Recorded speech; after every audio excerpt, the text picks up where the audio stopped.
Piscataway Township Planning Board meeting will please come to order. Adequate notice of this meeting was provided in the following ways. Notice published in the Courier News and the Star Ledger. Notice posted on the bulletin board of the municipal building. Notice made available to the township clerk. Notice sent to the Courier News and the Star Ledger. And will the clerk please call the roll? Mayor Waller? Here. Councilwoman Cahill? Here.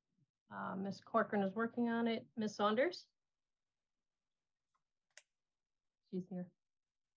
She's not muted. I see you, Carol. Can you hear me? She's good. Oh, here. I hear you now. Reverend Kenny. Okay. Here. Mr. Atkins? Here. And Madam Chair. Here. Mr. Barlow, would you please read the open public meeting notice? Certainly, Madam Chair. This meeting is being conducted by way of the Zoom platform in keeping with the Department of Community Affairs guidelines that were promulgated originally as part of the COVID protocols. The notices that have been sent out all have the Zoom link, and it's been provided to the public if they so choose to participate. So we are good to go. Very good. Roll call, please, Ms. Buckland. We did. We just did that. Did we do the roll call? I'm sorry. Yeah. Next is. Okay. You can Duly see the audited Pledge of bills. Allegiance, the flag over my right shoulder. Let's repeat the Pledge of Allegiance. I pledge allegiance To the to the flag of the United States of America and to the republic for which it stands, one nation under God, indivisible, with liberty and justice for all. Well, would you please swear in the professionals, please? Can you please raise your right hand? You swear that the testimony you're about to give will be the truth and nothing but the truth? I do. Thank you. Thank you. Are there any announcements of changes to the agenda, Mr. Barlow? Madam Chair, and there are no changes to the agenda that I am aware of. And hello, Ms. Corcoran. I see you. Hi, I apologize, having a little difficulty with the internet, sorry. Oh, There are no agenda changes, right? Can I Correct, hear, Madam Chair. I'd like to have a motion to pay the bills. Madam Duly Chair, voted Reverend bill. Kenny, I make a motion to pay the bills. Do I have a second? Carol Saunders, second. Thank you. Roll call, please.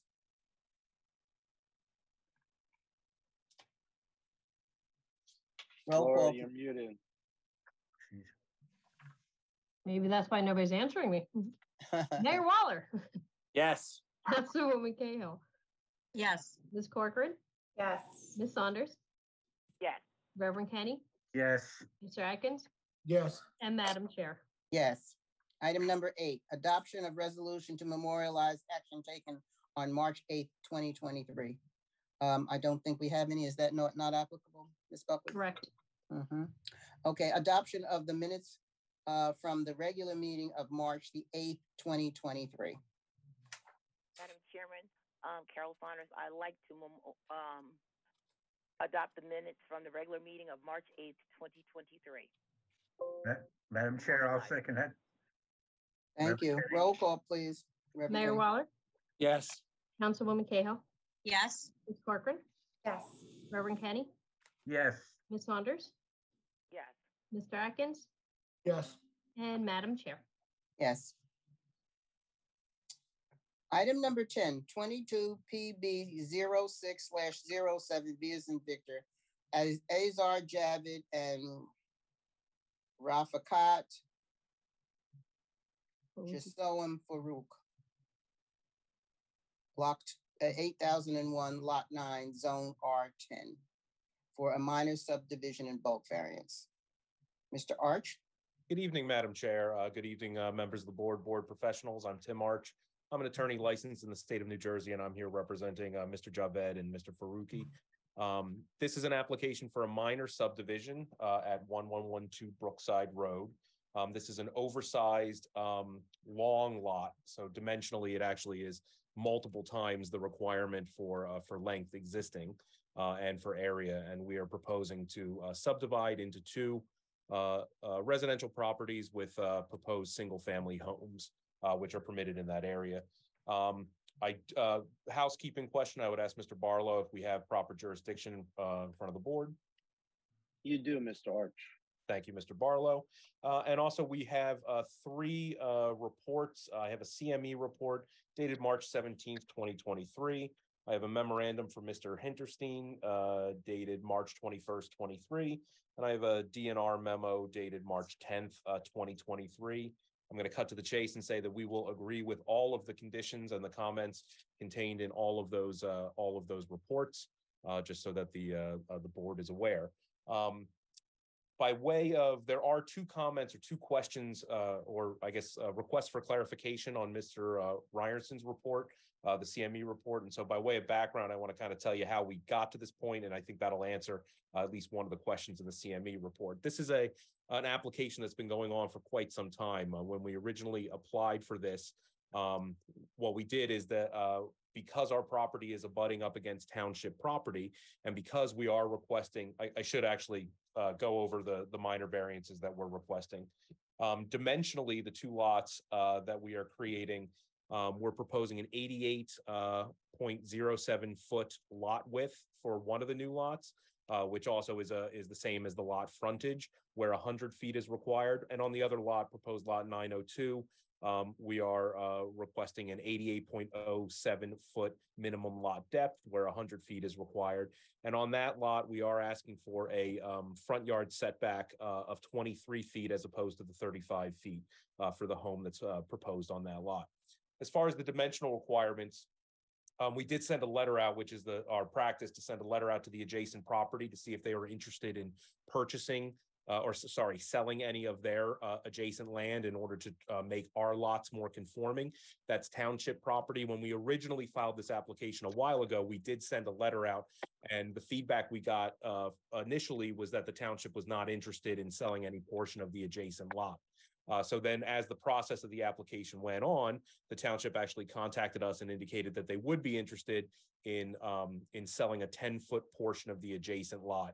And so that's what would bring our dimensions more closer to the 100 feet and get us to that 88 as opposed to a 78 foot dimension. And so we do have a letter of intent that is signed to purchase that. So if you do look favorably on this application, you certainly can make a condition, and we will be purchasing that 10-foot strip in order to bring further into compliance the lots that we are creating. So I think that answers at least one of the clarifications in the CME letter. The other one is, I believe, number 7, which is we are listing that we have a cellar, and Mr. Ryerson just wanted us to confirm whether it's a cellar or a basement. It is, in fact, I believe, technically a cellar per the ordinance, and we are not proposing any sleeping quarters or any bedrooms in that cellar. And if the board were to make that a condition, we would certainly agree with that. So I don't want to go through all of the reports because they're quite lengthy, but I will just note that we are going to comply with all the comments in those reports. And with that said, I do have one witness tonight, who is Miss Kathy Mueller. She is our professional engineer, and you'll see when we go through, she's going to show her plans, and you'll see some of the where these variances are and why the constraints of the property require us to ask for these variances. So I would ask at this point that Ms. Mueller be brought into testimony. You may proceed. May I have her sworn in, please? Ms. Mueller, can you please raise your right hand? You swear that the testimony about to give you the truth and nothing but the truth? Yes, Can you please state and spell your name for the record? sure. Catherine with a C, Mueller, Mueller. Thank you. Ms. Mueller, if you could, can you briefly go over your credentials as an engineer? Sure, I'm the owner and principal of Page Mueller Engineering in Warren Township, New Jersey. I'm a registered professional engineer in the state of New Jersey. My license is in good standing. I have a bachelor's of science degree in engineering, civil and environmental engineering from Clarkson University. I've given testimony in front of many boards throughout Somerset, Middlesex, Morris, Passaic, Union County. I've been in front of the Board of Adjustment here in Piscataway, but I don't believe I've had the pleasure of the planning board until tonight. Thank you. I see no reason why she can't testify as an exhibit. Thank you. Thank you, Madam Chair. Ms. Muller, I'm gonna, if you want to share your screen and if you want to just briefly go over your plans and what the relief is that we're asking for. Sure. Tim, as we go through the exhibits, we'll just go A1 and continue that way, unless they're Okay. the specific plans that were submitted. I believe, and I'll have Ms. Muller confirm this, I believe these are the plans that have been submitted and that they aren't altered in any way, but if they are, we can certainly mark them. Perfect. Sure. The plans I have on the screen are what were submitted to the township, dated February 10th, 2022, last revised February 23rd, 2023. So I'm just going to go through the plans here. It's a 3-page set.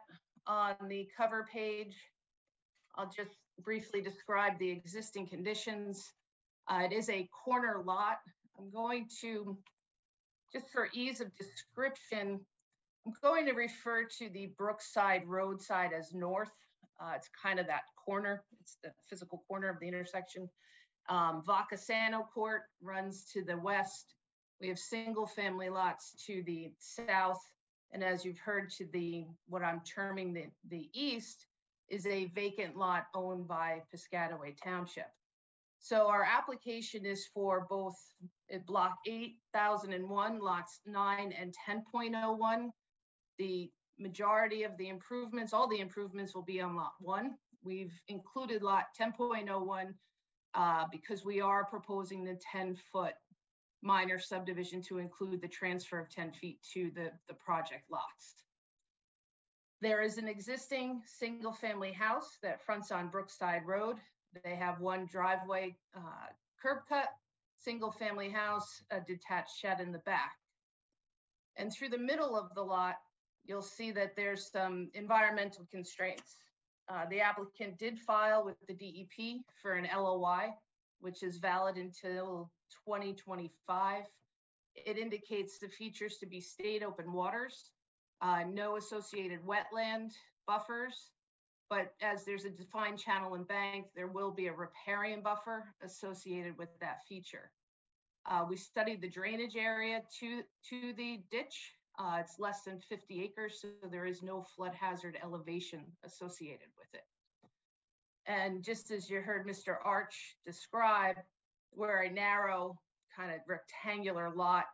Under existing conditions, we're 78.07 feet wide or deep, depending on which way you're looking at it.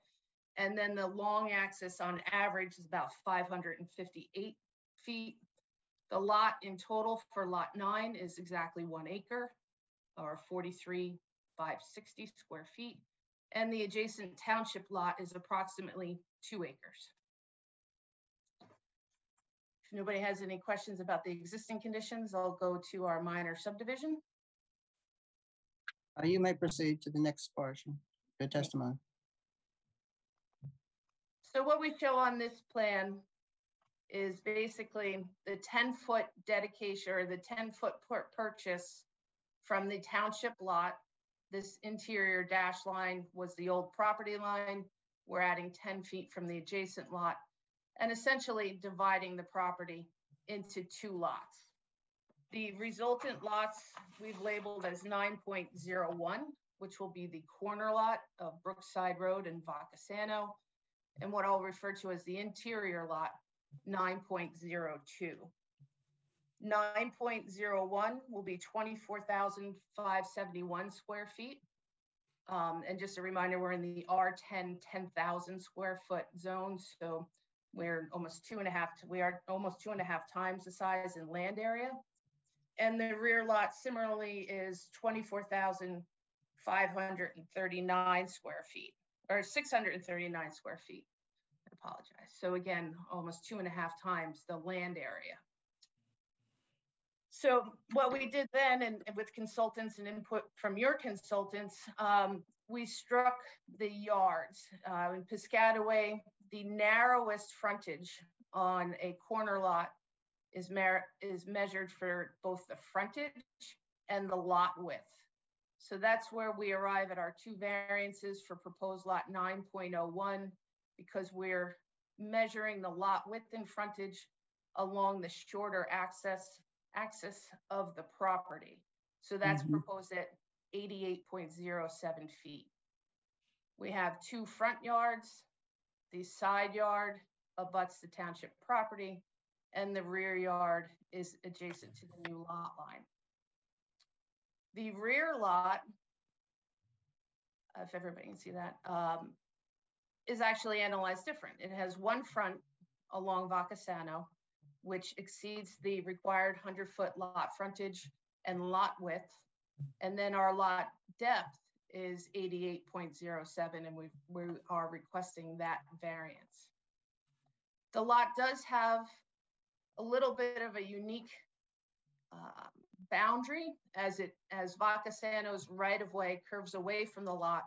The lot continues straight along Vacasano. So we end up with a little bit of a radius along the front yard, utilizing that property corner. Then we have the minimum side yards and the required rear yard adjacent to the township property. So we've created two buildable areas on the property. And then if anybody has any questions on that, I'll move right along to sheet 3 with our proposed development plan. Are there any questions from the board at this particular time as to this portion of her testimony? Then I think you can proceed. Thank you. So what we show here is two conceptual single-family dwellings. Again, I'll start by describing lot 9.01. We're going to be removing all of the existing improvements, which are up and fronting on Brookside Drive. And we're going to turn the house and it will front on Vacasano Court. The existing driveway will be abandoned. We'll comply with any curb replacement as per your engineer's review letter. And we'll have a 2-car garage, 20-foot wide driveway accessing Vacasano. The combination of the 2-car garage and the length of the driveway, width of the driveway, per the RSIS, will be 3.5 parking spaces, which is sufficient for the single-family dwelling which we are proposing. The footprint of the dwelling is approximately 1,990 square feet. It's in line with the other homes along Vacasano. The majority of those, although approximately measured off of an aerial photo, are much larger. Those range from 2,300 to 3,000 square feet across the road. So they're appropriate for the neighborhood. Lot 9.01, other than the dimensional variances that we're seeking, the house will fit with no other side yard, front yard, rear yard variances required. We do have the front porch, which is allowed to encroach into the required 35-foot front yard setback. Lot 9.02, we did do some consideration on this lot. It's the same footprint. We've flipped it per the architecture that was submitted so that the driveway and the garage will be on the left. Again, 2-car garage, sufficient length and width to be considered 3.5 spaces per RSIS. But we've pulled the house forward. We've done this because we do have the riparian buffer in the rear. So basically what the riparian buffer regulates is vegetation. We've set the house where we have it so that we are not removing any trees within the riparian buffer. The work that's proposed will be considered and qualify for a permit by rule. And we've left a little bit of room around the back left corner so that we're not encroaching 25 feet from the top of the bank, which is one of the criteria of the permit by rule. The placement of the house will be 23 feet from the front yard setback. That's what we're requesting. But where we locate it, as you come down Vacasano, we are not located within the front or actually, blocking the view of the adjacent house over on lot 3.13. So again, it's the same house, 1,990 square feet, 2-car garage. This one, we're meeting the setbacks of the 2 side yards, technical side yards, the rear yard setback, and requesting the 23-foot front yard setback when 35 is required. So we've received and looked through all of the professional memos. We don't have any, as Mr. Arch had said, we don't have any objections to any of the comments. I know there was some concern about these trees have not been pruned properly over the years. We'll agree to remove those. There was some discussion about doing the whole lot for the tree locations. We will be locating and field surveying the street trees along Vacasano. It is fairly wooded. So we'll identify those, and if more street trees are deemed required, we'll certainly agree with that. The other more significant request is that sidewalk be installed. As you can see, it ends at the corner of Brookside and Vacasano, and then also at the adjacent neighbor. We will be applying to the DEP. That will require a permit because we are going through the riparian buffer, and also we will be within 25 feet of that top of bank. So that'll be a general permit with the DEP, which if the board finds favorable for the subdivision, we will be applying for that as a condition of approval. We've indicated stormwater management with the proposed dry wells.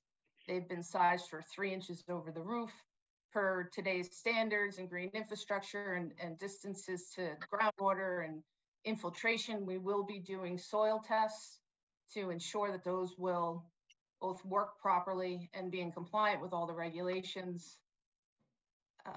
And if we need to revise it from a standard concrete dry well, there's many other methods that we can use in plastic arches.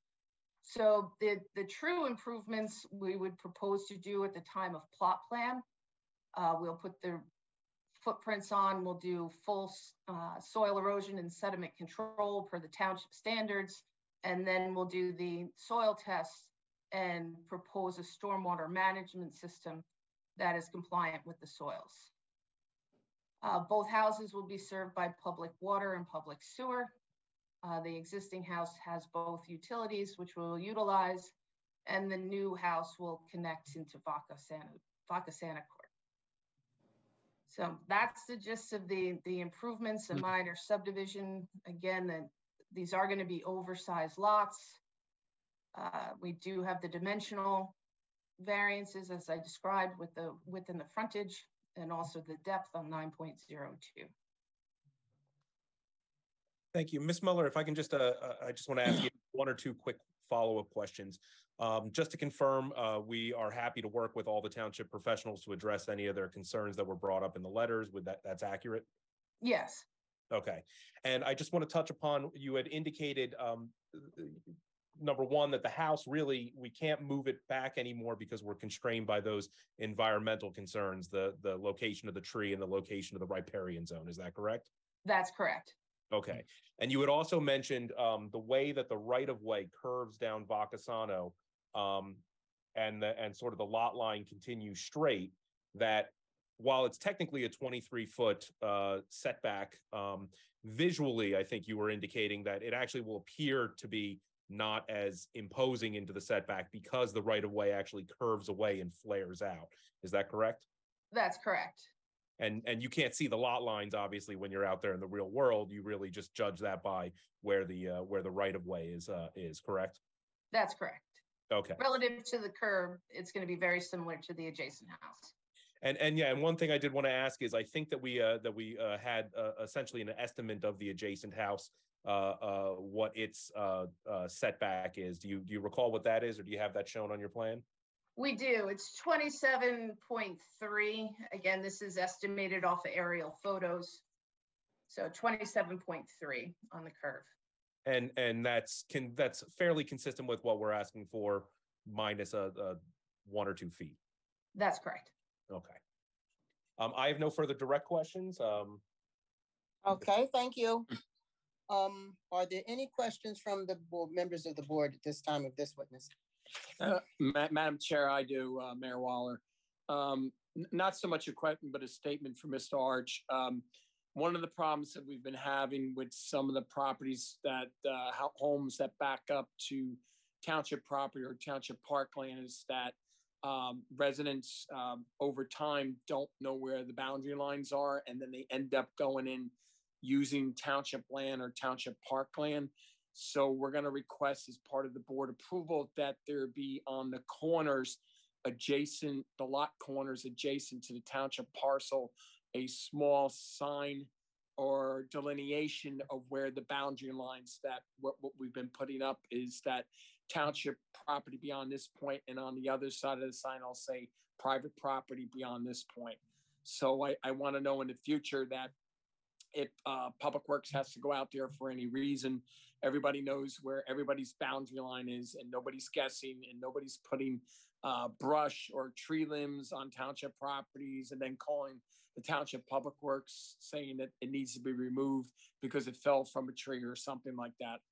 I just want to make sure everybody knows where the boundary lines are out there on this two lot subdivision.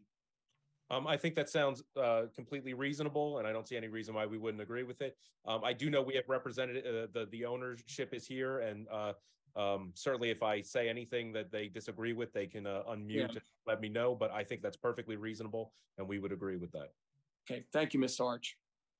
Mayor, while you're unmuted, a quick question. On the last subdivision, you had mentioned something about with new construction running a certain type of pipe to the house almost to run something in the future. Arch to run a blank conduit line up to the two homes. So when new fiber optic lines eventually in the future come in, that they won't have to be run overhead, they could be run underground. So it'll be just like a 4-inch PVC blank conduit line going up to the home to be stubbed out at the curb line. Again, seems very reasonable. I have no objection to that, and I would ask Ms. Muller if there's any engineering objection to it to jump up and down, but I don't think that's happening. So I think we're fine. Okay, thank you, Mr. Arch. Okay, any other questions from any other board members? Okay, at this time, I'd like to open it up to the public for any questions that they may have. Ms. Buckley. Ms. Mueller, can you unshare your screen, please? Thank you. Okay. You're welcome. We have two, Madam Chair. Jenny Mack. Hello. This is Jenny Mack. I'm one of the current residents on Vosiciano Court. Miss Mack, I don't mean to cut you off, but if Miss Saunders is going to have to swear you in, so if you could state your name, Sure. Spell your last name, and give us your address, and then Miss Saunders will swear you in. Sure. My name is Jenny Mack, Jenny, last name Mak. And your address, ma'am?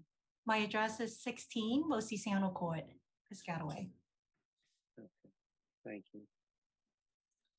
Ms. Mack, can you please raise your right hand? Yes. Swear that the testimony you're about to give will be the truth and nothing but the truth? Yes, I do. Thank you. Thank you.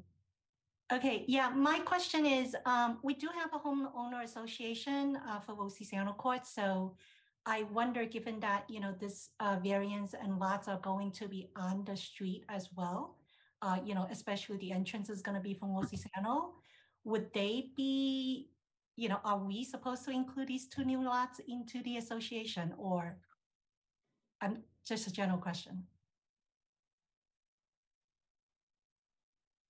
That's a very good question. I actually don't know the answer to that. I would defer to if anybody on the board or if any board professionals know the answer to that. I honestly do not know. Because we do pay for like common charges, right? Like, because right now, you guys saw that it's a wood, it's, a lot of wood, right? We actually chip in, right, for the common use space, including, taking care of the lawns and the trees or debris, whatever. In that space right now, for the entire street. So that's what we have a small, O&J Estates homeowner association. And that's my Mr. Ar- concern. Yes. Mr. Arch, do you know the existing homeowner, that existing home that's there now, that's being knocked down? Are they members of the association? I don't believe they are, Counselor. Okay. Yeah, I don't think they are. And quite frankly, I would think, I guess the homeowners association formation documents would probably control as to who is part of the homeowners association or not. So quite frankly, I can't answer that question one way or the other until I have more information about it. Yeah, so I know that current existing small home is not part of the association, but the second lot that I see, the plan is trying to build, we kind of jointly maintain that area, like, especially, the detention basin that's leading off from there. So I just wanted to bring that up. It's certainly something that I'll look into. Thank you. Is that all? Do we have another? There's one more, Dijesh Patel. Yeah, hi, my name is Dikesh Patel and I'm residing on 38 Wasisano Court. Could Okay. you I please have spell? Go ahead, Mr. Barlow. I'm sorry. So I see it up on the screen. Is it Digesh? Is your Correct. first name, last name is Patel, Patel? Yes, exactly. And what is your current address, sir? It's 38 Wasisano Court. Okay. Ms. Saunders is going to swear you in and then you can have whatever comments you want, sir. Yeah, Ms. Patel, so- can you please raise your right hand, please? Yes, Do you swear that the testimony about to give will be the truth and nothing but the truth? yes, truth Thank only. you. So I had the same question what Jenny has asked, because even like I have seen the property, the entrance door of both the new construction, proposed construction, both are going to be going out from the Wasisano Court entry. So they should be the part of the homeowner association, which we have been. When I moved in on 2011 on the same address, new address at 38, I have to join the part of the homeowner association. So anybody who is entering on that road and if any construction is supposed to be a part of the homeowner association, that's what I'm just believing. Do you want to address that, Mr. Arch? You want me to, or? Again, I can't really give any more informed answer than I gave before. Yeah. Mr. Barlow, if you have anything else to add, you certainly can. I mean, just from a real estate perspective, if the lots that are the subject of this application were not part of whatever development formed the homeowners association, they're not necessarily bound by it unless there's something in the agreement that Mr. Arch and I are completely unaware of. I guess they could certainly be invited to join the association if that's something the homeowner association would want to do, but that's not something really within the purview of this board as it pertains to this lot that's the subject of the subdivision. So until now, before that construction happened, the whole entire from the entry of the Brookside Road to the entire left-hand side areas, which is being maintained by the homeowner association, and then we are paying the fees every year to ensure that the entry level, all the trees and the grass are cut on properly and maintained in a good condition. So the two houses which are going to be facing on those line area, are they going to maintain their own, or if they are not the part of the association, then they have to maintain the whole long strip, which is being their responsibility as the homeowner, because then they should not be expecting that the other side of the property on the Wasisano is being maintained by homeowners association and not by on their side. So that should not be the constraint at the later on. The short answer is this board's not going to dictate who has to mow the lawn on their own property at this junction. They have an obligation to Mr. Barlow, take care of their own property. That would be a property maintenance issue. Of course, absolutely. They'll be maintaining it. And if they don't, then they're going to get summonses. Town will come out. Yep. Yeah. But will it not affect the if they are not maintaining the property. I don't know when the Wasisano called houses was built. At that time, the main purpose of the association fee collection is to ensure that even though the township property on the beginning entry side, it is supposed to be maintained by the owners of the other house. And until the proposal for these two houses are come on the board, the homeowners association has maintained that property.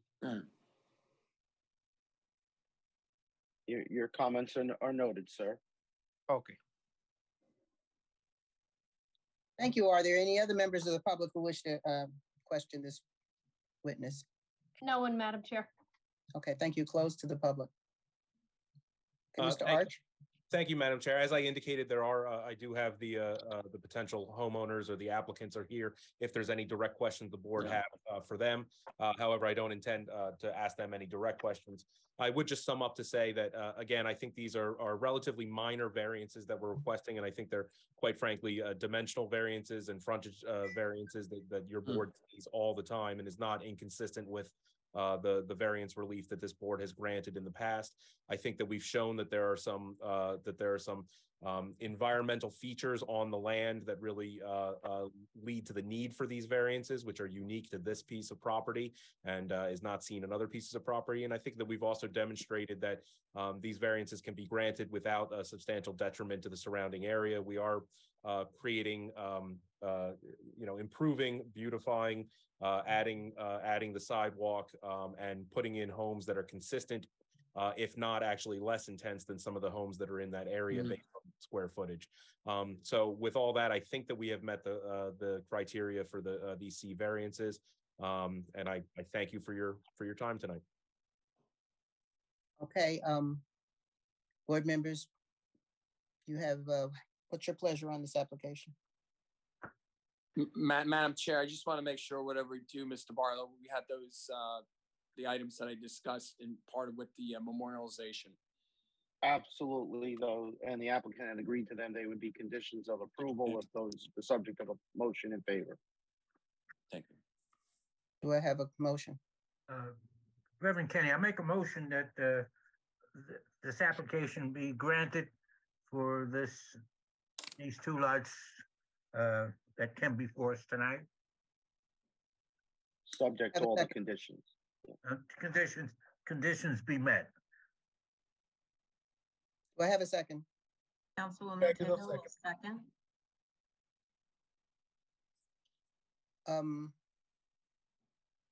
Roll call. Mayor Waller, Yes. Councilwoman Cahill, Yes. Ms. Corcoran, Yes. Ms. Saunders, Yes. Reverend Kenny, Yes. Mr. Atkins, Yes. and Madam Chair. Yes. Thank you, Mr. Arch. Thank you very much. Everybody have a wonderful evening. You too, Thank Mr. you. Hart. You also. Item number 11. 22 ZB 2728 VKD Capital Ventures.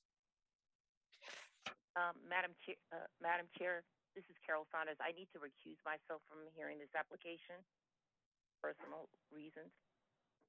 Okay. All right. Thank you, Carol. How does that, Thank you. do we still have a quorum, Ms. Buckley? Yes, Madam Chair. Should have. Okay. Yeah. And I'll do all the Good night. swearing. All right. Okay, thank you. Mr. Dash, Anand Dash, is this your matter? Yes, good evening, Madam Chairwoman, ladies and gentlemen of the Planning Board. I'm representing the applicant KD Capital Ventures on this minor subdivision application with a C variances. It's in the R10 zone. We're proposing a two-lot subdivision, minor subdivision pursuant to the Piscataway Township ordinances. I have with me tonight Tony Gallerano of Harbor Consultants to offer planning and engineering testimony with respect to the variances. We have, in addition, reviewed the Township Planning Board reports and are prepared to address any concerns, but we are prepared to address and comply with all of the conditions. We have previously met with the members of the Planning Board as a pre-concept meeting and are prepared to go forward tonight with any concerns the board may have. Thank you. You may. And I may add that we have provided due notice and certainly deferred to Mr. Barlow. Notice has been provided pursuant to NJSA 40:55-D12, as well as all owners within 200 feet and utilities. So I submit that for Mr. Barlow's consideration if we have proper jurisdiction before this board. You do, sir. You can call your first witness. Thank you so much. Mr. Gallerano, if you could please enter your appearance, and he's a licensed engineer and planner in the state of New Jersey. Tony? Yes, sure. Do I need to be sworn in first? Yes, if you could state your name, spell your last name, and give us your professional address. Sure. It's Anthony Gallerano, spelled Gallerano,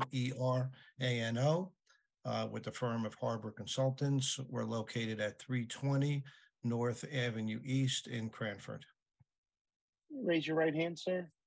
You swear the testimony you give before this board will be the whole truth, nothing but the truth? I do. You're a witness, Mr. Dash. Yes, Mr. Gallerano, would you provide the board the benefit of your qualifications, please? Sure. So I graduated from the New Jersey Institute of Technology in 1984 with a bachelor's degree in civil engineering. I've been licensed as a professional engineer and professional planner since 1988. Since then, I have prepared numerous land use applications. I have testified throughout the state of New Jersey. I have been qualified numerous times as an engineer and planner. I also provide services to several municipalities in the capacity of board engineer, board planner, and municipal engineer. Thank you. You may testify as an expert in engineering. Thank you. Great, thank you. And planning, Madam Chair. They're And using planning. in both capacities. Thank you. So I'd like to actually go right to a share screen. I want to bring up, hold on one sec, let me do that again. And Mr. Dash, if any of the exhibits your witnesses use, if they're the exact plans that were submitted, that's fine. But if there's any alterations, coloring, anything, just we'll identify them as A1 and keep going. Thank you, Ms. Barlow. Okay, I'm going to actually start with the subdivision plans that were submitted with the application. These are actually unaltered. So I do have some other exhibits, but this one actually is again, unaltered. These are exactly what was submitted. So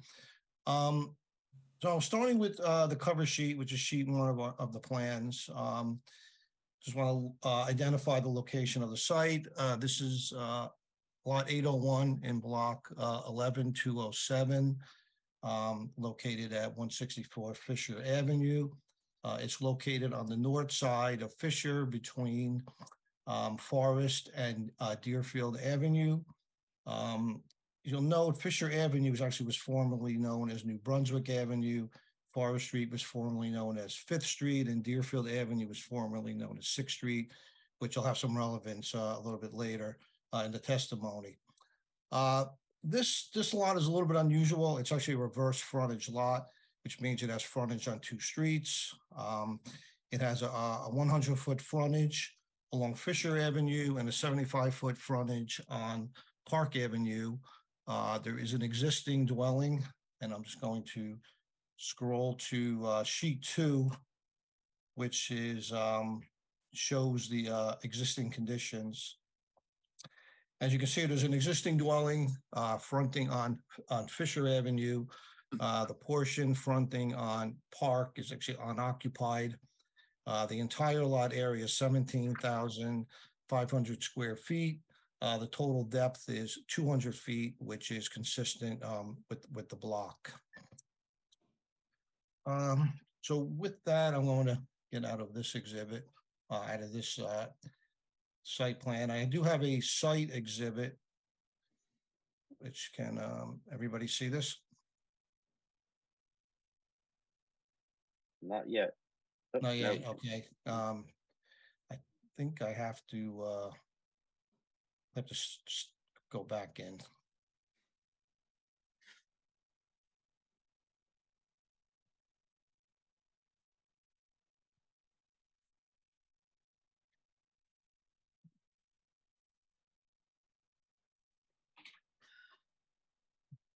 This is giving me a hard time.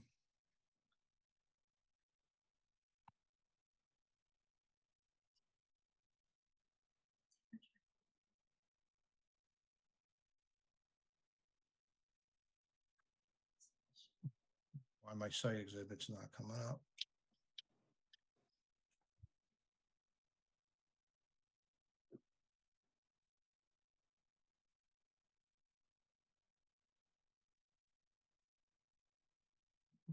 Having trouble with the site exhibit.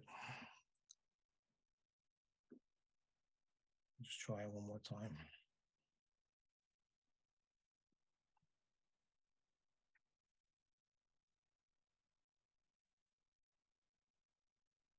Okay, how about now?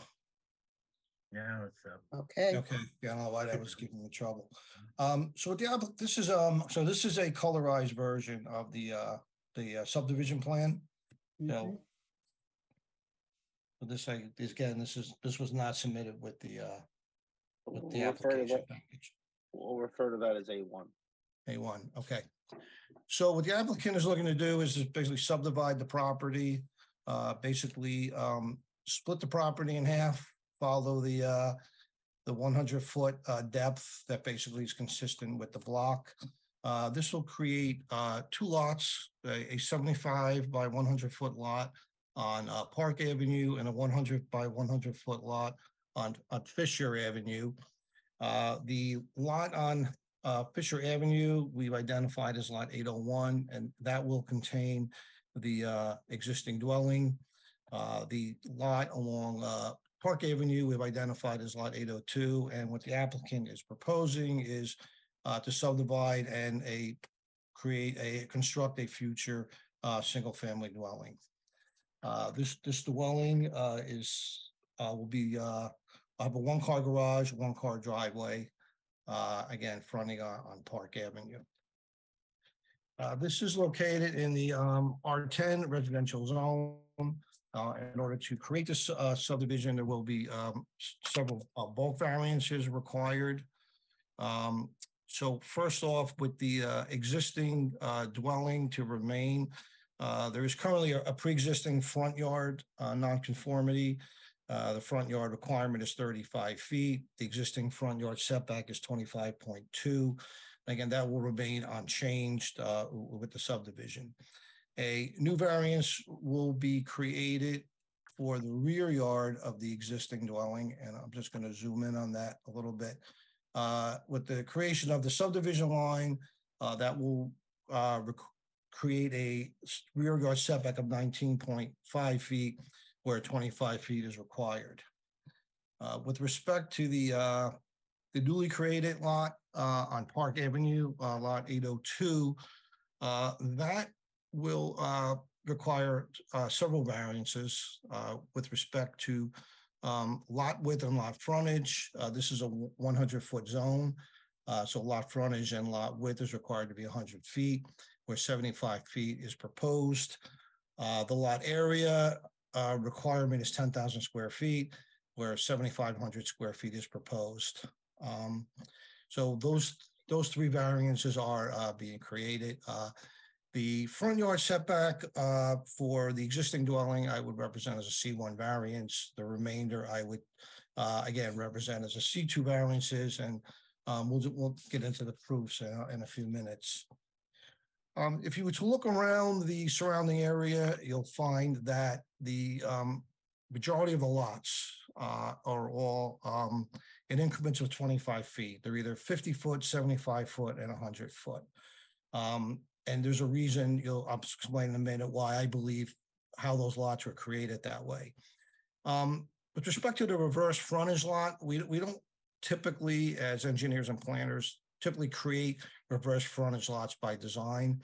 They're usually reserved for situations where you have maybe an undesirable frontage, like it would be like, say, a highway or a very, very busy street where you wouldn't want to put several homes on that frontage, creating a lot of driveways that would have to exit onto a busy road. So if we were creating a new subdivision, you might want to try to avoid that, and that's where we could potentially create a reverse frontage lots. You wouldn't typically see them in a residential subdivision like of this setting. where you're basically creating typical, typical residential subdivision lots. So with that, I do have I do have another exhibit that I'd like to bring up and go over, if I can get that to work. So again, this is another exhibit. This was, again, not submitted with the package, so we assume we make that A2. Correct.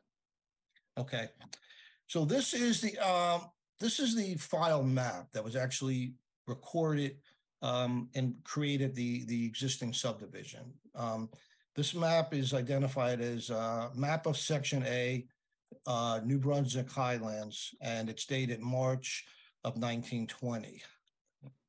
So what we did was we highlighted onto the file map, which is the current lot configuration.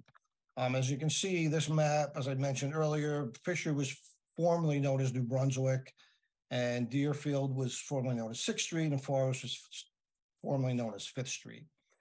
So back in this era, early 1900s, this was typically subdivisions were created in this fashion, where you would basically subdivide everything in small increments, like 25 feet, 30, 40 feet.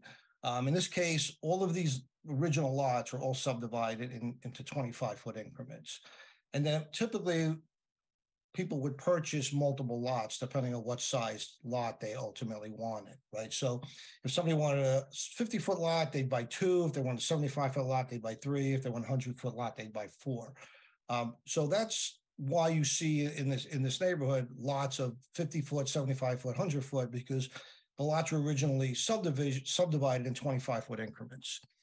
In this case, somebody bought 3 25s on Park and 4 25s on New Brunswick. And those were, at that point, probably conforming. We don't know what the zoning was, but assuming they were conforming. Somewhere along the line, these lots were merged, right? So you had a 75 by 100-foot lot on Park and a 100-foot by 100-foot lot on New Brunswick. They were somewhere along the line they were merged. They could have been merged, intentionally by the owner.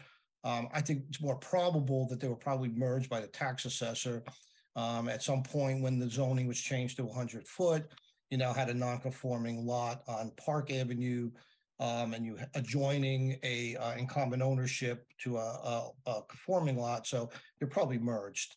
But in either case, that's what you have, and that's more than likely why you have this reverse frontage lot, because you normally don't do that by design. So essentially what the applicant's looking to do is just put the lot line back where it was originally. Of course, with that, we know that now because the zoning has changed and now it's a 100-foot zone, that's going to create several variances, which I had obviously, pointed out before. So with that, I do have one last exhibit that I'd like to share. Bring that up.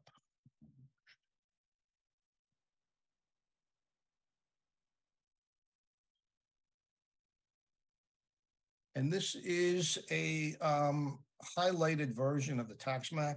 And again, this was obviously, again, not submitted with the application. So I guess we mark it A3.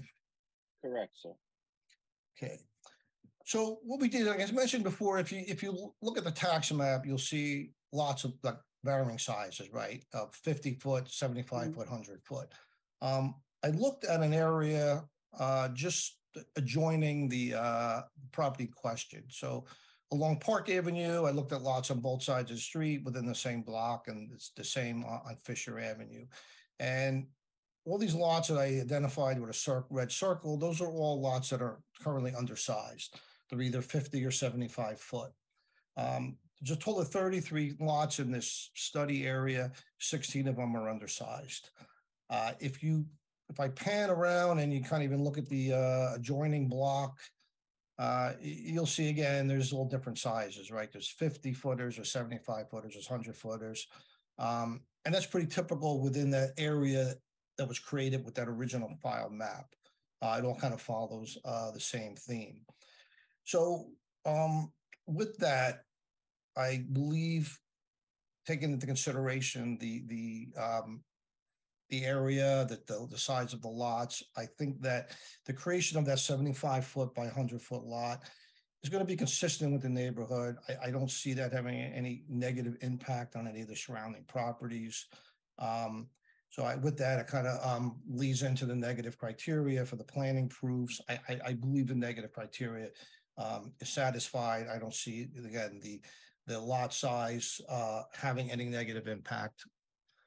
Also, with respect to the rear yard setback variance being created for the existing dwelling, again, I don't see that 19.5-foot setback having any negative impact on any of the surrounding area. So again, I believe that the negative criteria is satisfied. With respect to the positive criteria, I believe that the purpose of zoning is advanced under paragraph M, which talks about efficient use of land. So I believe that there is adequate criteria for the granting of the variance. I don't believe, again, we'll have any substantial detriment to the surrounding area, zone plan, or zoning ordinance. And then lastly, we are in receipt of all of the professionals reports, the board professional reports, and as our attorney pointed out, we're perfectly capable of addressing all of those comments. So with that, I do not have any other direct testimony. Thank you. Thank you, You're Tony. welcome. Thank you. And I'll just note for the record that we are also, in addition, eliminating the through lot that currently exists, which is an additional benefit of this subdivision. Madam Chairman, I have no further questions for our only witness. I would return it back to the board for any questions or any questions from the public. Members of the board, do you have any questions of the prior witness? Mr. Gallerano?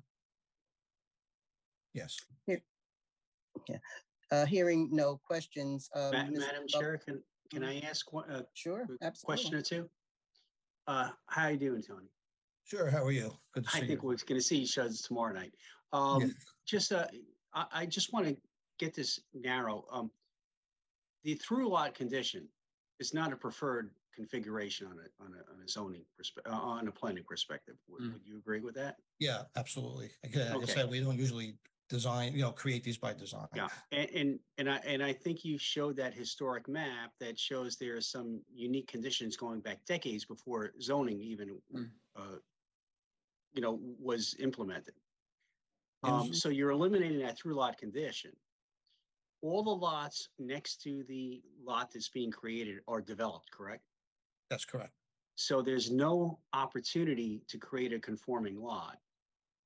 Yes, I agree. So absolutely. yeah, so is it a balance here? You're eliminating a bad thing. So in essence, would your professional opinion be that it benefits the community to eliminate this through lot condition and put a house, eliminate? I heard this term a couple of weeks ago about gaps they said it looks like a missing tooth. In other words, when you go along Park, this is gap there. So they're going to put a house. Does that complete the street grid that is kind of envisioned? Yeah, I'm going to agree 100%. Absolutely. Yeah, I never heard missing tooth before, and I liked it, and I kept it in mind. So anyway, I just wanted to just kind of narrow that, while there's other undersized lots in the area, there's some unique conditions specific to this site that relates to the variances you're requesting. Agreed. And I like that term too. I'm gonna steal that from you. Yeah, well, it wasn't from me. I'll tell you who it was on an email, but it was I never heard it before, and I said that's good. Yeah, I like it. Since if the board doesn't have any questions of this witness, can we open it up to the public? Yes, we have a Joyce Hancock. Ms. Hancock? Ms. Hancock? Yes. Oh, that doesn't sound like Joyce. That's your husband. Can't say that these days. Okay, well, one at a time. Who's going to be testifying? Jeff Williams. Okay.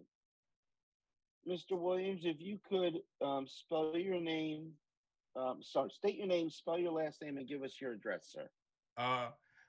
Jeffrey Williams, last name Williams. Okay, and your address, sir? It's 155 Park Avenue. Okay. Sir, if you could raise your right hand, you swear the testimony you give before this board will be the truth and nothing but the truth? Yes, I do. Okay, what would you like to tell the board, Mr. Williams? Well, before we start, I'd like to just say that we have owned this house. This house was built by my father-in-law. Joyce Hancock is my wife. I am actually the house and property adjoining this property. A few things I'd just like to say. Currently, there is a driveway that we use that's on the property. The day my father-in-law built this house, we've been using this driveway as an easement to get to the back of our property since 1960, so over 60 years. I actually grew up in this neighborhood. So this property has a historical significance to this community that I want the board to understand there. A lot of children have grown up on this property, have played in this property. This is property, until it was recently sold, has been part of my wife's family. Currently, like I said, there's a driveway that we've been using. Before the board makes any ruling on this, I would like an opportunity to possibly consult a lawyer to see what my rights are and the continued use of this easement, which has been granted to us, like I said, for over 60 years. Currently, I would also like to address the parking situation specifically in this block. And correct me if I'm wrong, I think Mr. Gallerano said that they were going to build a 1-car garage with a 1-car driveway. Currently, we have a number of vehicles that park on the street because there is not enough parking in driveways. I think building a house would negatively affect the parking on this street, which is already a hazard. Piscataway just recently put in rumble strips because this is a busy street. I know people who don't live here may not know it, and some people may, as Mr. Reinstein may have said, a broken tooth or whatever, but we don't see it that way. That is a lot that has been there. It has been used. I think putting a house here will negatively affect our block and our neighborhood, especially since you need so many setbacks. So I'm asking that the board maybe deny this application to divide this lot into 2 lots and install a second house on this lot. But at the very least, I'd like the chance to, before you make a ruling, consult a lawyer as to what legal rights I have to use this easement, which is currently on the property, but it has been granted to my wife and her family and me since I bought this property, and has been in use for over 60 years. So I have one question, and then Mr. Dash may either clarify or have some questions.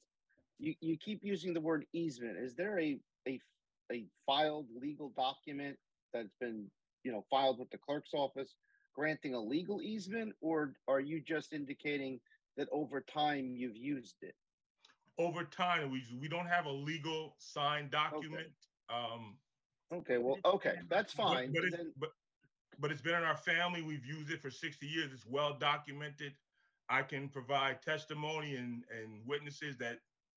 No, that's not necessary. I mean, the property owner has the right to use the property as he chooses, and sees fit, regardless of the prior historical use of it. It's still private property.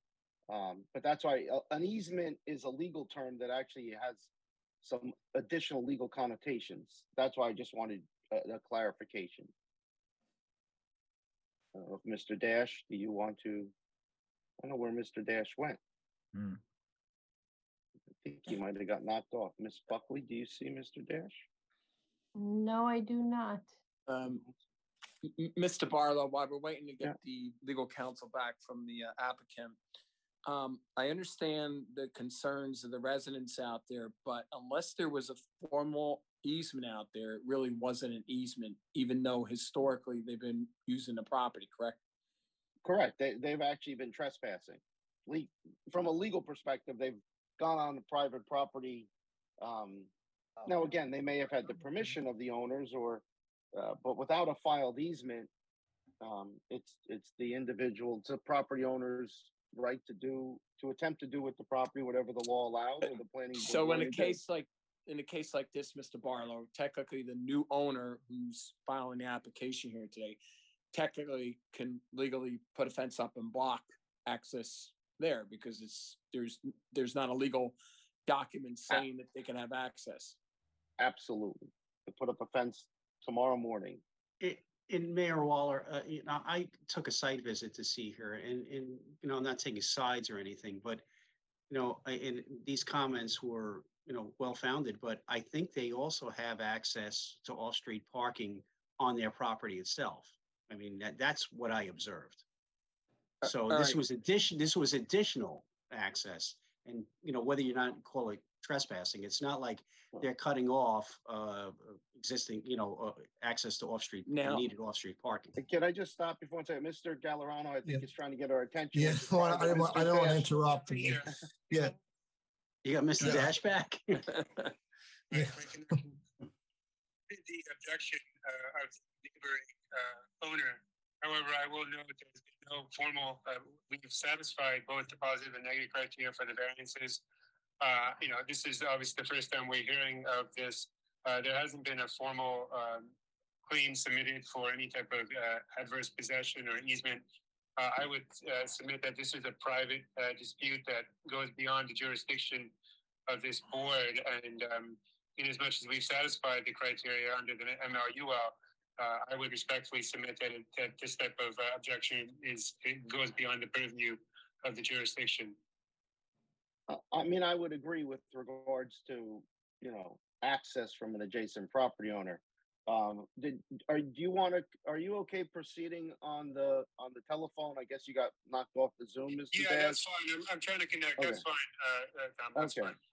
Okay, and you're asking that the board move the matter this evening, one way or the other, but you're not consenting or asking for an adjournment. No, I'm not. Okay. I think the applicant, based on our testimony this evening, has satisfied the criteria under the MLUL for the granting of this subdivision, as we've met both the positive and negative criteria for the variances. And all right, Mr. Barlow, let's cut to the chase here. Yeah. I would be willing to punt this application for 1 month, and here's the reason why. The applicant's not going anyplace because there's a moratorium on Park Avenue. They're not going to be able to cut into the road anyway for another 5 or 6 years. So they may eventually get the grant of the variance, but they're not going to be able to cut into the road because we just finished Park Avenue and there's a moratorium on it for utilities. So giving an additional 1 month to iron out, I don't have a problem with doing that because this application is not going anyplace anytime soon. They're not going to be able to break ground anyway.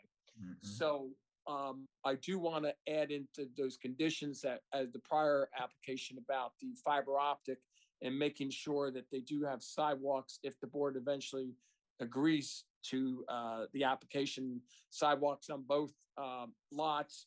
And I wanted to ask Dawn Corcoran to check in about possible if they have a two-car garage, or unless if they don't have enough room. Does the applicant know that there is a moratorium out there? Yeah. It's in Mr. Hinterstein's report. All right, I just want to make sure the applicant is crystal clear that it's not going to be able to cut into the road for utilities. There is a moratorium. Mr. Mayor, also, aren't we asking, and it might be in the report, but I didn't notice it when I looked, about, who were we just asking about for future, it was either fiber optics, Yes. What is that again? It's a fiber optic conduit. Okay, do we have that too as well, Mr. Barlow, in the Well, staff that'll be report? a condition. I mean, that's gotta be, I'm sorry, Dawn. I'm sorry, the mayor just raised that as a condition, which, Mr. Dash, do you have any objection to that? No, No, Okay. as far as that condition, we do not have any objection. Okay, thank you. Ms. Just- Corcoran? So I apologize, just to be clear, that is the sidewalks and the utilities, correct? Yes, We we have an noted ag- that there's a request to add the sidewalk and where it's the applicant's desire to comply with that condition. Okay, that is a condition, okay. But I do want to bring up the same concern that the mayor just mentioned is, you know, the ordinance on the 2-car garage. I mean, we know that, and of course, this lot is only 75 foot, but isn't that our ordinance now? Am I wrong, Dawn? You have to provide for a minimum of 1-car garage. A 1-car garage, but the driveway has to be able to fit so many cars. Is that it, Dawn? They are proposing a new garage for the new dwelling. However, the ordinance does state if a home predates 1978, a garage is not required, and that's with the existing. Maybe Mr. Dash can just tell us what the age of the existing dwelling is. The board can certainly still require it, but that could explain why there's not currently a garage for the existing home. I think the question was the 1-car garage on the new construction. Yeah. Right, and that's shown on the architectural plan. Okay, Yeah, and that's that's fine. consistent with the MLUL. Right, and then I'm a what's little the space confused on the because- driveway? Room for 2 cars, one in the garage, one in the driveway. Is that accurate, Dawn? I have to look to see how many bedrooms they're proposing on these plans. Oh, that's right. It's based on bedrooms, isn't it? When I went out to the site, I witnessed that the existing home has a garage, a 1-car garage. Yes, that's correct. Are And they have saying one that as well, there's not a garage? Now, there may not be enough distance on the driveway for a parking spot. See, that's the thing. They have it looked to me like a 1-car garage, but you know, you have to see, is there enough space for a second car in the driveway? And is it still a garage? There hasn't been, we've been getting a lot of these illegal garage conversions, so perhaps they can just confirm that as well, that it still is in fact, you know what I mean, Ron? Sometimes they have these garage doors and No, they're not like. Exactly. We've been seeing that so many times now. We see that all the time in different communities I represent. Yeah. All I say is that what I saw was it looked like a garage, whether or not I did not go inside, but they had a garage, you know, so maybe that needs to be clarified. What are they using it for? Agree. Well, just to be clear, my concern was with the new house in the garage, the parking space. There's a lot of interference. Okay, hold on. Mr. Gallerano, is Mr. Dash trying to comment? Yes. Yeah. Yes, please. Okay, well, There is- let Mr., where you're talking while other people are talking, so, and we want to hear you, so please go ahead. Yes, I just respectfully submit that the neighboring property owner who had voiced the objection, there is an existing driveway and garage with ample parking space that would, it seems to me, avoids the issue that's been raised by the objector. And my understanding is, according to your report, there's a garage, a 1-car garage, and 1-car driveway for a total of 2 for both lots. The RSIS requires 2.5, but you round down, so the applicant is compliant with the RSIS standards, according to your report, correct, Ron? Confirmed. Yes. Okay. If So they- there is yes, enough exactly. parking provided, Councilwoman. There is 25 feet front of the garage, so there is enough space to put a car in the existing driveway, so you can Right. get a, yeah. The reason why I wanted to bring that up, if I could, Ron and Mr. Bell, the reason why is because the resident who is on the line wanting to object to this has a valid point about the parking on the off-street parking on Park, right? That is a valid point. The property is an entirely different thing. You know, without an agreement, that is entirely private property up to whoever owns the property to, you know, do with not as they will, but come before the board for housing. So that's an entirely different issue. But I do want the board to recognize that on Park, there is an issue with off-street parking, and I travel it every day. So it's really got to be that whatever house goes on the Park Street house has the parking spaces, has the garage, has the room for the car. Yeah. I parked on, was it Foster on there? I didn't park on either way, but it's a valid point. But it seems that the applicant is providing the parking that they need from Park. But the other thing is, you see these comments about basements and such, and the mayor raised this a couple months ago. Since RSIS is driven by bedrooms, it's always important to say, hey, what is each floor having? Because any additional bedrooms anywhere is going to change the parking requirements. And, we see it time and time again. So it's good that it's vetted. And going back to Dawn's comment about what the existing home has, I mean, we got to make sure that that garage is used as a garage, not, another bedroom or something.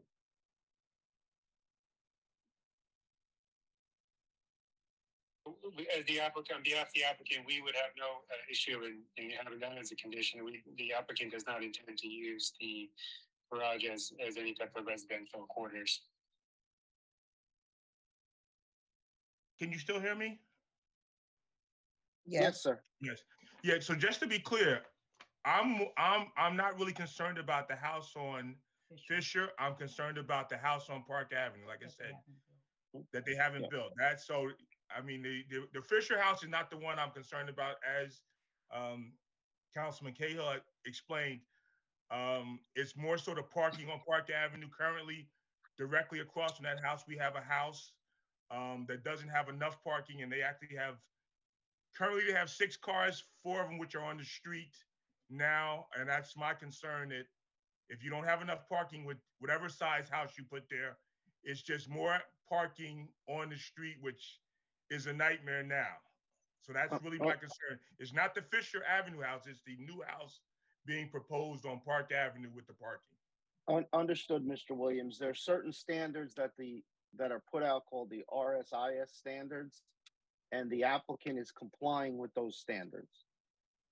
So beyond that, they've complied with the requisite standards for what they're proposing.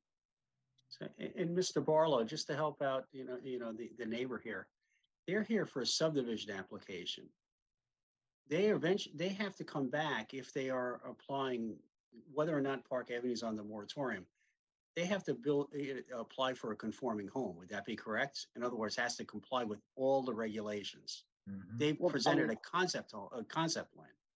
Well, if what they plan to build changes from what they've submitted and it requires additional variances, they would have to come back before this board for an amended resolution, or theoretically, if it's just a bulk variance, they could go back before the zoning board. But correct, and they're being granted certain variances. They can't suddenly build a house twice the size because it would trigger more variances. If that helps the neighbor. Right. I mean, it definitely does. But Mr. Barlow, just to be clear, is that when the proposed development comes then to be built and is filed, any variance above and beyond what is granted today, it will trigger that, so that the neighbor here who's on the line will know that if the lot size approved, and to be honest with you, I mean, I understand that the space and people playing there, but there are homes there that are 75 foot, 50, and we know we don't do that anymore, but housing is at a premium now, and the lot can be developed at 75 feet because we have plenty of other homes like that. However, I just want to make sure that we are very clear with what the variances we are granting today, because if the house comes in with an inch more of what's being granted, the variance must be triggered. And I'm saying that for the benefit of the resident. We all know what happens, but residents don't always know what happens, right? 100%, Councilwoman, and Mr. Hinterstein and Dawn are not going to let that happen. So that is going to conform, or they'll be right back before you. Yes, and we intend to comply with that, Tom. Yeah. All right, are there any other members of the public who have any questions with reference to this application? Yes. There's a Keegan Rollins. Come forward. Okay. Hello, Keegan Rollins? Yes, I'm here. The spelling of your name as per the Zoom is Keegan, last name Rollins, Rollins. That's correct. Could you give us your address, sir? My address is 179 Park Avenue. I am the owner of the corner lot adjacent to the subdivided property. Okay, if you could raise your right hand, you swear the testimony I give before this board will be the truth, the whole truth. So if you got? I do. All right. What would you like to tell the board, Mr. Rollins? Okay, so firstly, I appreciate your guys' time. So when we bought the house, my wife and I, a few years ago, the previous owner, Mrs. Jackson, had explained to me that, her and her husband had owned, I guess, all of that surrounding property, and over time it had been subdivided and sold off. If you remember looking at the pictures of the lot and the property, the portion, the 75 foot lot, is pretty close to my property as well. Now on my side, I actually have a driveway there. I believe technically though, it's only 3/4 of the driveway. That's exactly where my mailbox is. So when you guys talk about it not negatively affecting or impacting the community, I don't believe that's accurate. Again, that's a driveway that I've used, especially for elderly relatives who are coming to visit. It's the best way to get them into my home. In addition, I heard, I believe it was Ms. Cahill talking about new homes being built that size. Are you guys currently building homes that size in town on those size lots? I mean, it seems like if you look at Park Avenue, you have a lot of older homes. I mean, the disparity in size in homes is vast. You've got tiny homes crammed next to bigger homes, crammed next to smaller homes. I'm just curious as to what the plan is. Because parts of the street looks great. Other parts, you have a lot of, different constructions going on there. I'm just concerned that based on what I've seen on the construction of the current property, I'm not confident that what they're going to be putting there is going to be something that I'm going to want to have next door to me, especially if it's going to be compromising my ability to use my secondary driveway. Sir, just to clarify, that the secondary driveway, is that the property that's part of this application, or are you talking about your own property? So again, where this property meets my property at the corner, I don't know if you have a map of the property in front of you. Well, I'm just asking, is it on your property or is it the other person's property? The driveway itself is in between the current property. It's in between. It's 3/4 my property, 25%, to my understanding, their property. So it would become unusable, is what I'm saying to you. Okay, but a private citizen has the right to use their own property the way they choose to. That's fine. That's why I'm just bringing this up in response to the fact that it was stated several times that it would be an improvement to the community to put a tooth there where there isn't a tooth. And sometimes too many teeth means that you have crowding. So I'm just trying to understand, what the thought process is. You need a coat. It's a term of art in planning and land use that you want to infill vacant lots, which is what the applicant is proposing. Okay. I mean, has the applicant thought about, again, selling some of that property? I mean, to the neighbors, perhaps? I mean, that might be a better situation. Well, again, this board doesn't get involved in the private negotiations between parties or neighbors. This board's function is to hear the evidence on the application and decide based on the law and what their charge is as to whether or not to approve an application. What private citizens want to do between themselves, that's up to the private citizens. So. Okay. Well, just my last thing to that point is that the property was intact as one property, and I object to it being subdivided. So, okay. Thank you for your all right. appearance this evening, sir. Thank you.